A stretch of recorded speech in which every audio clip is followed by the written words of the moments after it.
Queridos amigos, muito obrigado. É com muita alegria que vamos estudar um capítulo que está no Manual do Preletor que você vai receber. O capítulo se chama A Verdade Transcende a Antiguidade e a Novidade. Reflexões sobre os palestrantes e os assistentes. É muito importante esse capítulo, principalmente quando a gente está no começo de preletor e nós queremos sempre colocar coisas novas. Estamos preocupados com o que as pessoas vão achar da gente. Será que eles vão gostar de mim? Será que eles vão gostar da minha palestra? E a gente fica nervoso, fica ansioso. Isso é natural. E o mestre nos dá esse presente. É um presente para nós poder estudar este artigo do mestre Masaharu Taniguchi. No começo, ele diz o seguinte, no primeiro parágrafo: há pessoas que vêm ouvir palestras e as taxam de antiquadas. Tais pessoas pensam que constitui a verdade e tem valor somente o que é novo. Na busca somente do que é novo para os sentidos, não há religião nem moral. É muito interessante nós refletirmos sobre esse aspecto. Não buscar apenas dar aos adeptos recursos nos sentidos, ou seja, a gente sempre busca fazer aquele slide bonitinho, que florzinha que vai ali no canto da tela, que foto que eu vou colocar, e às vezes a gente acaba dedicando mais tempo a isso do que ao próprio estudo em si do tema. É importante que a gente dedique mais estudo ao conteúdo do que à forma. A forma é importante? Sim, com certeza. Mas nós vamos ver que o mais importante é o seu conteúdo interior.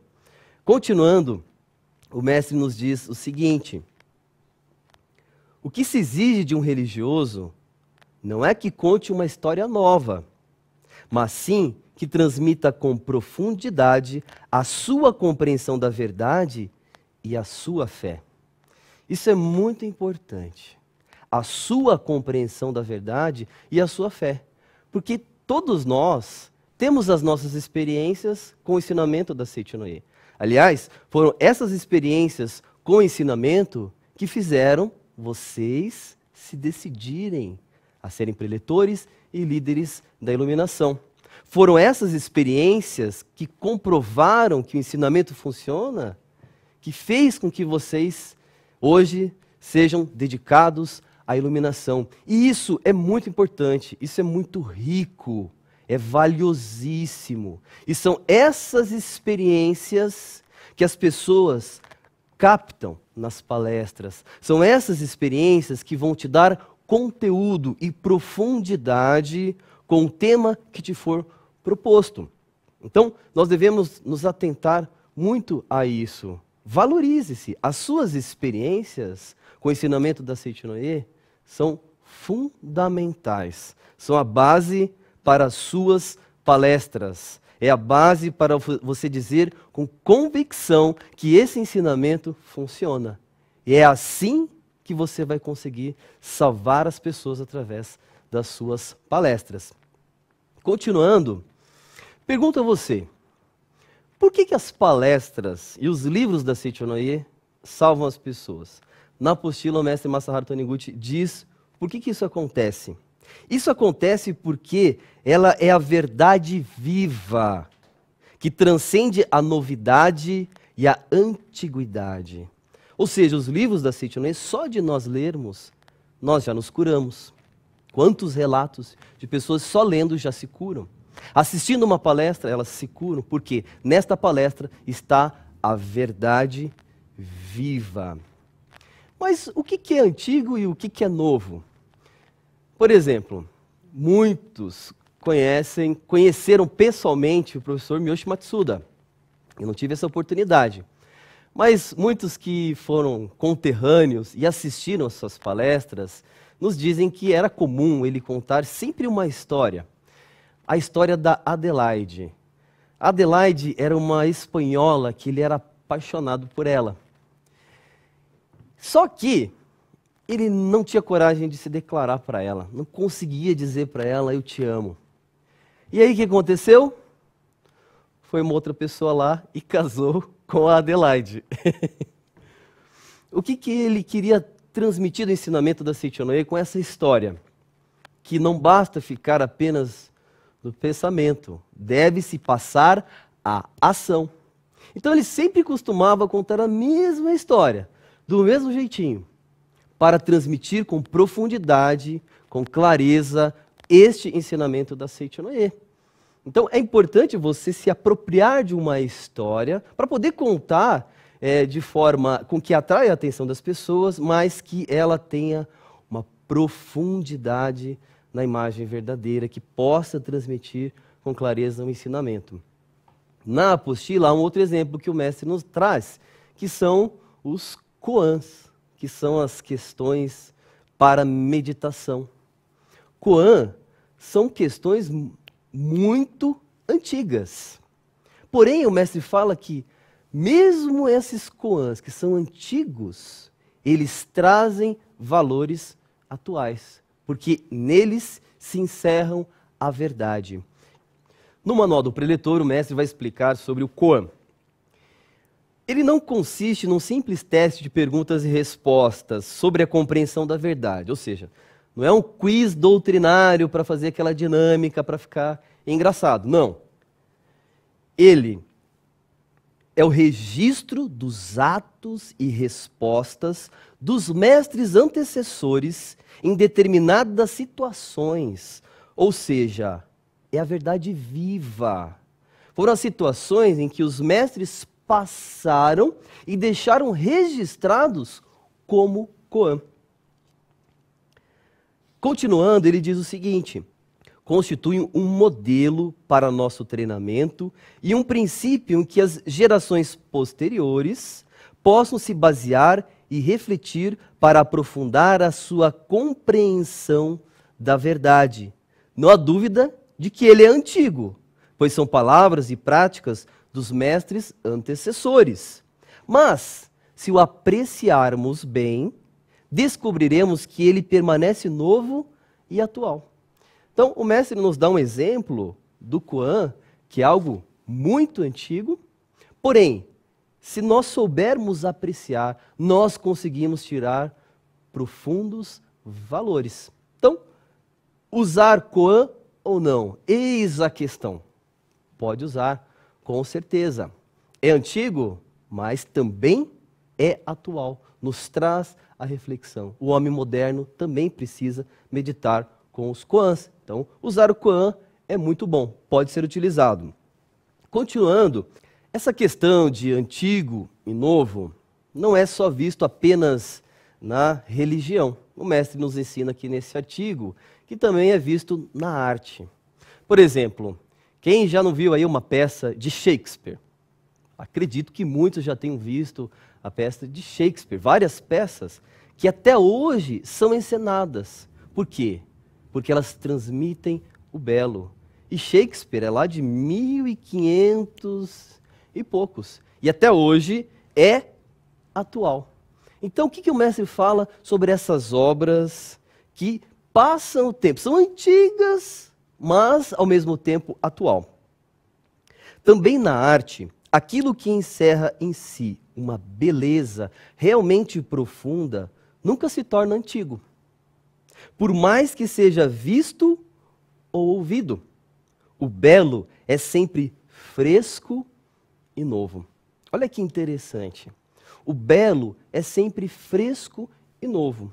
Por mais que você possa contar sempre a mesma história sobre a sua vida, a forma como você conta, a sua experiência, isso é fresco e novo. Cada vez que você contar, ela será única, mesmo que seja a mesma história.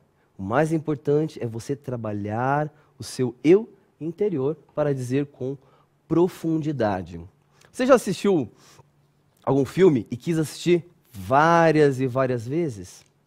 Foi assistir uma peça e quis assisti-la de novo várias e várias vezes?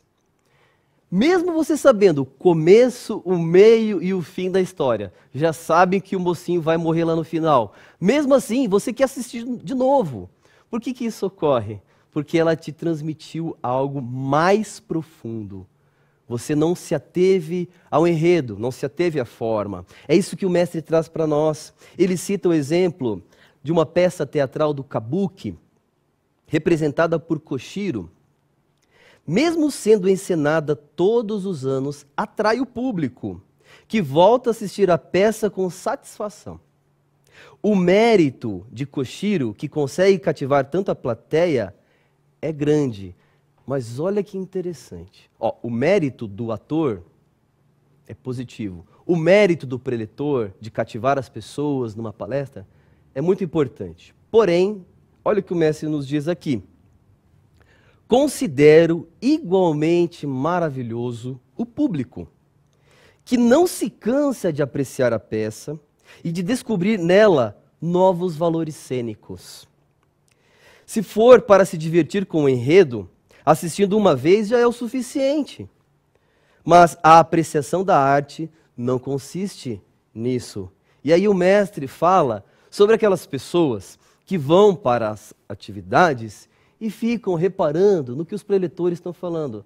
Já conheço essa história, ele está dando o mesmo exemplo, e eu não gosto dessa palestra, não gosto desse preletor. E ficam taxando os preletores como antiquados. Olha o que o mestre diz sobre essas pessoas. E nós devemos nos colocar também, não apenas como preletores, mas também como ouvintes, como assistentes. Vamos ouvir o que o mestre nos diz sobre como devemos nos comportar quando assistimos às palestras. Há pessoas que vão assistir a palestras religiosas para se divertir com o enredo dos relatos de experiência ou com o humorismo que às vezes se adiciona à palestra. Na realidade, os relatos de experiência são, assim como o koan do Zen, o registro das palavras e ações dos antecessores na busca da verdade. Então, olha só, nós devemos não ficar atentos ao enredo do relato de experiência, mas o que essa pessoa descobriu da verdade.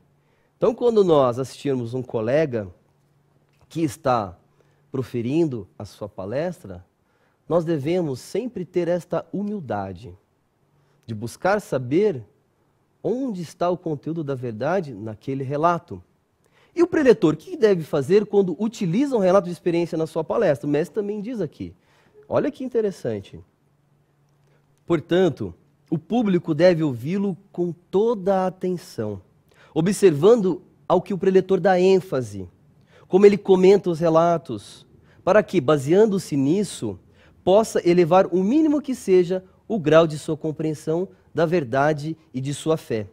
A questão do novo versus antigo surge porque o assistente busca a originalidade do enredo como se estivesse assistindo a um show de diversão. Ou seja, a pessoa vai predisposta apenas a se divertir pelo relato que ela está assistindo, apenas com um enredo. Ou seja, ela está presa à forma. Da mesma forma, nós não devemos nos apegar à forma. Nós devemos valorizar o conteúdo intrínseco desse relato que é valiosíssimo. Outro ponto importante. Será que a eloquência é fundamental para o preletor? Olha o que o mestre diz. Só do preletor estar no local, ele já diz muito. O mestre diz o seguinte: o preletor, por sua vez, precisa procurar elevar o seu espírito a ponto de conseguir aumentar a fé do público, mesmo estando calado. Mesmo estando calado, o orientador religioso, ele ensina o público. Há muitos relatos também que contam da visita do mestre Masaharu Taniguchi ao Brasil, que só de passar pelas pessoas, as pessoas se emocionavam. professor Miyoshi Matsuda também. Ele passava pelas pessoas, as pessoas se emocionavam, ele não falava nada. A figura dele em si é que provocava essa emoção. E o mestre cita Vimalakirti. O silêncio de Vimalakirti se assemelha a um trovão. Nós devemos buscar essa postura religiosa nas nossas atividades, nas nossas palestras. Não apenas falar bem, mas fazer com que as pessoas se sintam tocadas apenas pela nossa presença. Porém, não se enganem. O fato de nós falarmos que é importante só a presença, isso não vai garantir que você vai falar bem.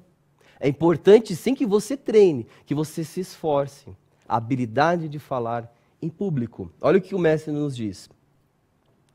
O preletor precisa esmerar a sua habilidade de discursar, bem como estudar, para renovar os assuntos e tocar fundo os ouvintes. Mas a eloquência não existe independente da compreensão da verdade. Olha que interessante. A eloquência, ela está junta com a compreensão da verdade. Então, se você quer se tornar um preletor com grande eloquência, mergulhe fundo no ensinamento. Mergulhe fundo nos estudos, na doutrina. Dessa forma, você vai ter grande eloquência. Quando a pessoa compreende de fato a verdade, continuando, consegue ser eloquente. Quando se desenvolver somente a fluência oral e não tiver conteúdo profundo, não adiantará nada. Olha que profundo isso. Será preferível ser mau orador, mas versar sobre conteúdo rico. Olha só. É mais importante o conteúdo do que a forma. É importante a forma? É. Mas é mais importante aquilo que dá sustentação à forma. A sua eloquência, ela vai se dar naturalmente quando você se aprofundar cada vez mais no estudo da verdade e valorizar as suas experiências com o ensinamento. Como nós falamos no início, é isso que vai te dar cada vez mais verdade quando transmitir o ensinamento da Seiichi no Ie. E aí sim, você vai ser canal de Deus. As suas palavras vão ser palavras de Deus. E você vai conseguir transmitir a verdade viva. É isso que salva as pessoas. É isso que nos salvou, por isso estamos aqui. Desejo que vocês façam grandes palestras e salvem efetivamente a humanidade. Muito obrigado.